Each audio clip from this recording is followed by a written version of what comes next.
Hey everybody, and welcome back. In a rare moment of clarity, so don't get used to it, I finally got to take a break from my typical videos and actually record myself for a change, or, well, my hands, and show some of the products I'll be selling at the anime convention this year. This is part 2 of my anime convention vlog, and by the time this video goes up on YouTube, the event will already be over, but the important thing is to document the experience a little bit. Share what I learned along the way. Hopefully, I'll post another video after this one with a recap of what went on at the convention and any advice I can give.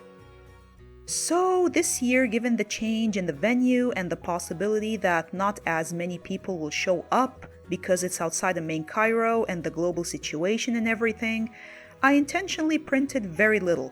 I still have a few products left over from last year, so I'm gonna take those in addition to some of the stuff I printed this time, and that'll be more than enough, I think.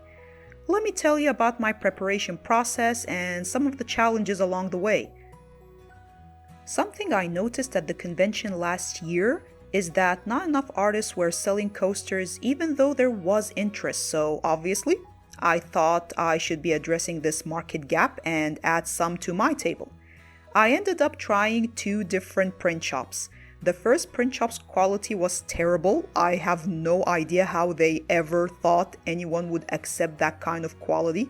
The wood was burned, the colors were washed out, the dimensions were wrong, there were air pockets underneath the art. It was awful.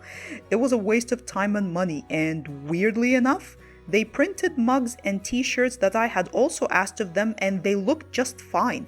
It's the coasters that were a problem for some reason. When I tried a different print shop for the coasters, their quality was definitely better, but still not as good as the people I printed at last year. I didn't go to them this year because even though their quality was great, their time management was non-existent. These are the designs I'll be taking with me, and to be honest, I'm probably gonna sell them at their cost. No profit margins or anything. I'm not truly happy with them, and I know the video isn't showing the flaws. They actually look pretty nice here, but when you pick them up and look carefully, you start to see the imperfections with the naked eye.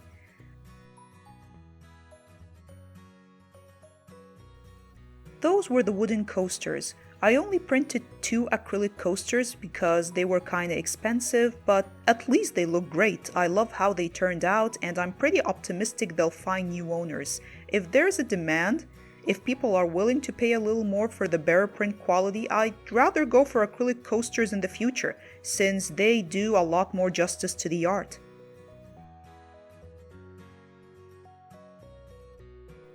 This year's the first time I ever print keychains, and I noticed this was one of the best-selling items last year. I went for acrylic keychains instead of vinyl because the art lasts longer and doesn't peel off as fast. I printed both square and circle ones just to have some variation, even though I know most will prefer to buy round keychains. The print shop that did those for me sadly didn't have the option for cutting around the character to truly customize the keychain, so hopefully I'll find another shop that can do that for me next time. When I went to pick them up only a day and a half before the event, by the way, none of the rings were actually attached to the medals, and so the next day, which is today actually, I had to run around to find a shop that would do it for me. I finally found one, like now it's just 18 hours before the convention.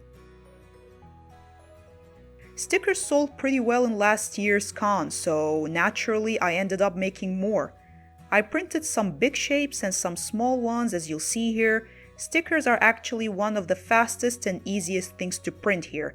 Like, I know that in the US and other places, there are options where you can upload your design and have it delivered as stickers a few days later, but here it's actually much faster to go to the print shop and get it printed within minutes while you wait. You can arrange the stickers you want to print on A4 or A3 paper and print that. You end up saving a lot of money, and the quality is usually very good. The only downside I'd say is the fact that you're gonna have to cut up the stickers yourself with a cutter knife or scissors. You can also be very versatile with stickers cause not each one needs to be an anime or a cartoon character. You can have quotes, cute animals, food, items, gaming consoles, pretty much anything that's colorful and pretty can have a customer. For my own entertainment, I even turned some of my Three Caballeros drawings into stickers in case someone was interested. And because of how limited the time was and the lack of clarity on where I can do it, I ended up not packaging these stickers or the keychains in little transparent slips as I would have liked. For the time being, I'm keeping them protected inside U-shaped files, and if someone buys some, I guess my option for now is to put them in little envelopes for protection. Definitely not what I want as an image of my brand, but it'll just have to do for now.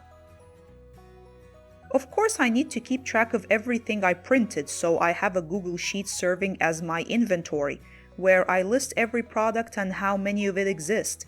Then I create a checklist version of that sheet and take it with me to the convention.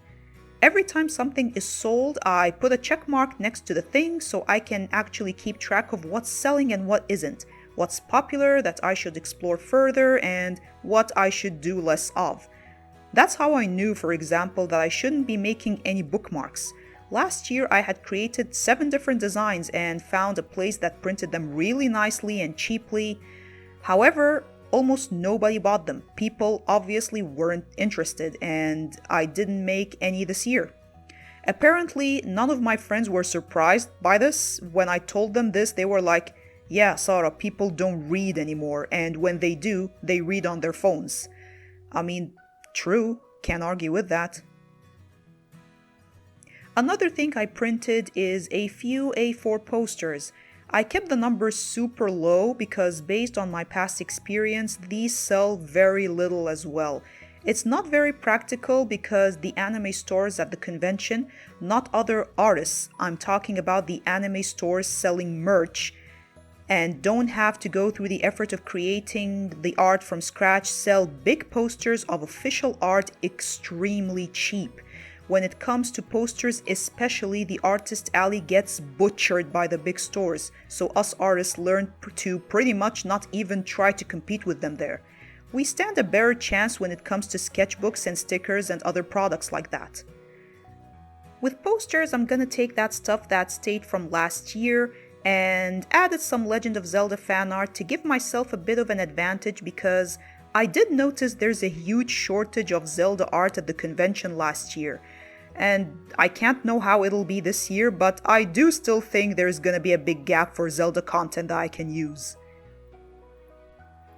Always do your best to go print your stuff as early as you possibly can, cause mistakes are going to happen and time is gonna be wasted. People at the print shop are gonna miss deadlines, they're gonna invert your drawings without you telling them to, God knows why. I was so exhausted I didn't even ask when it happened, and if they're not very professional, they're gonna try to pass below mediocre print quality and try to convince you to accept it and pay for it regardless. It's your job to decide which mistakes are small enough to let go and which are detrimental to the quality of your work and have to be redone. I'll stop here and hopefully upload another video soon talking about the event and how things went, so stay tuned for that, and as always, thank you so much for sticking around. It's already October, and as I said before, it's my 2021 objective to reach 100 subscribers on YouTube this year, so please join if you haven't yet, and take care until next time.